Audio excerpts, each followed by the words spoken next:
आपने सुना होगा कि एमबीए चाय वाला, एमबीए बिजनेस वाला, लेकिन एमबीए किसान का नेता नहीं सुनेंगे, एमबीए वाला किसान नेता। टैक्स क्या होता है कि जैसे कि इसका पूरा अगर हम उसको दें फुल फॉर्म करें तो होता है प्राथमिक कृषि साख सहयोग संगठन लिमिटेड। तो कृषि के लिए हम आगे क्या कर सकते हैं, उसमें आधुनिकता क्या ला सकते हैं सरकार की सहयोग से या फिर अपने निजी अनुभवों से या फिर किसी निजी संगठनों की मदद से सहायता से, उस पर आगे जाकर ये काम करना है। तो ये जो पैक्स है, पैक्स का भी आप अगर देखेंगे पूरा बेनीपट्टी पंचायत में कहीं भी हो तो पैक्स का अर्थ कुछ अलग ही निकल के आता है। और जैसे कि आपने इस चुनाव में ही देखा होगा, जो भी कैंडिडेट थे, जो भी खड़े हुए थे चुनाव में, उनका ध्येय क्या रहा होगा। आपने इतने लोगों का इंटरव्यू लिया होगा, जो नए हैं या पुराने हैं, उनकी मंशा आपको जगजाहिर होगी। जब कभी भी हम लोग आते हैं, जब एक जनरेशन में कोई काम कर रहा होता है, जब फिर हम दूसरी जनरेशन में आते हैं, उसमें दोनों के विचारों में कुछ ना कुछ अंतर होता है। पिताजी का जो काम करने का तरीका था, प्रकार था, वो कुछ अलग था, हमारा कुछ अलग होगा। उनमें कुछ वो अलग पारंपरिक सोच है, हमें कुछ आधुनिकता आएगी। तो आधुनिकता और पारंपरिक सोच का जब समावेश होगा, उस समावेश के पश्चात ही कुछ नया आएगा। क्या पढ़ाई लिखाई हमने किया हुआ है, पढ़ाई लिखाई किया, हमने एमबीए किया हुआ है, ड्यूअल डिग्री है मेरी, एमबीए विद पीजीडीएम है मेरा। 10 साल का निजी क्षेत्रों में अनुभव है। और अभी का जो वर्तमान केंद्र सरकार हो गया या आपकी सरकार है, अभी क्या किया, उसका फोकस ग्रामीण अर्थव्यवस्था की तरफ ज़्यादा है। आपने देखा हो तो ग्रामीण अर्थव्यवस्था की तरफ अगर सरकार का फोकस आ रहा है तो है कि उस पर कृषि पहली प्राथमिकता पे होगी। जैसा कि आपने देखा भी होगा, किसान अगर कृषि अगर पहली प्राथमिकता पे होती है तो सरकारी तंत्र के भरोसे ही कृषि आगे नहीं बढ़ेगा। इसमें कहीं ना कहीं निजी क्षेत्रों का आना अनिवार्य हो जाएगा और निजी क्षेत्रों को आगे आना पड़ेगा, तभी जाकर किसानों की जो समस्या है उसका निवारण हो पाएगा।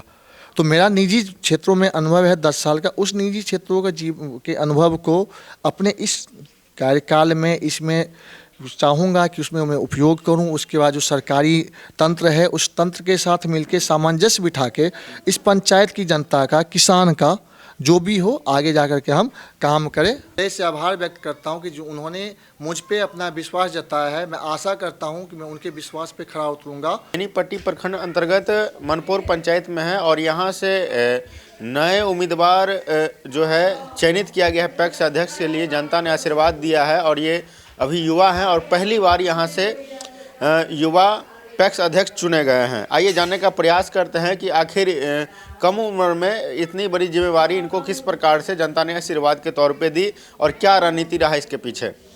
आपका स्वागत है भारत शतक न्यूज़ में। धन्यवाद आपका। अपना परिचय दे दीजिए। मेरा नाम राजेंद्र कुमार झा है। मैं मनपुर पंचायत प्राथमिक कृषि साख सहयोग संगठन का भी नवनिर्वाचित अध्यक्ष हूँ, जहाँ पे जनता ने मुझे भरपूर स्नेह और प्रेम दिया है। अप्रोक्स जो वैलिड मत की संख्या है उसका लगभग 50% हमें वोट मिला है। कितना मतदान टोटल हुआ? टोटल 1079 हुआ था और अप्रोक्स 1079-81 था। उसमें से 495 मत मुझे मिले हैं और जो इनवैलिड वोट था उसका 91 शायद था। इतनी बम्फर मतलब आशीर्वाद मिली है आपको, इसमें ये सब जनता का स्नेह है, प्रेम है। उन्होंने देखा है कि उम्मीदवार कौन है, कैसा है, उनका चरित्र कैसा है, उनका व्यवहार कैसा है, उनकी योग्यता क्या है। उन्होंने योग्यता को परखा, दक्षता को परखा, उनकी चरित्र को परखा। जो कार्य किया गया है मेरे पिताजी के द्वारा या मेरे भाई जी कर रहे हैं, उनके कार्य की प्रशंसा के बाद में उन्होंने दिया है। तो उनको जो उम्मीद है, आस है हमसे, उस आस पे हम लोग आगे बढ़ेंगे, उस आस को पूर्ण करेंगे, ऐसा उनको लगा, इसलिए उन्होंने हमें आशीर्वाद दिया है। इसलिए उनको हम अपने हृदय से आभार व्यक्त करते हैं और उनकी उम्मीदों पे, आसों पे खरा उतरेंगे। जो भी गवर्नमेंट की योजनाएं हैं उसके बारे में अभी ज़्यादा जागरूकता जो बोलोगे हमने किया नहीं, जनता हमारी जागरूक है। उनको पता है कि ये आया है, ये योग्य है, ये हमें करेगा, इसलिए उन्होंने हमें चुना है। क्योंकि जनता को अगर आप चाहोगे हम उसको जागरूक कर देंगे, नहीं, जनता भली भांति जानती है कि कौन क्या कैसा है, वो जागरूक है। उसको हम क्या जागरूक करेंगे, उनको, वो खुद ही जागरूक है। उनको लगा कि ये है तो उन्होंने आशीर्वाद अपना बनाया है। हाँ, पिताजी पे भरोसा जता है जनता ने, उनके पुत्र पे भी जता है और उनके पुत्र पे नहीं, उनके पुत्र के कार्य पे, व्यवहार पे और उनके विश्वास पे। विश्वास उनका है, नाम उनका है, व्यवहार अभी वर्तमान का हमारा है, हमारे भाई का है, मेरे भाई का है विशेष करके, जिनकी मेहनत अथक प्रयासों के कारण से ये सफलता अर्जित हुई है। तो ये है, यानी कि पिताजी के सम्मान को आप घटने नहीं दीजिएगा।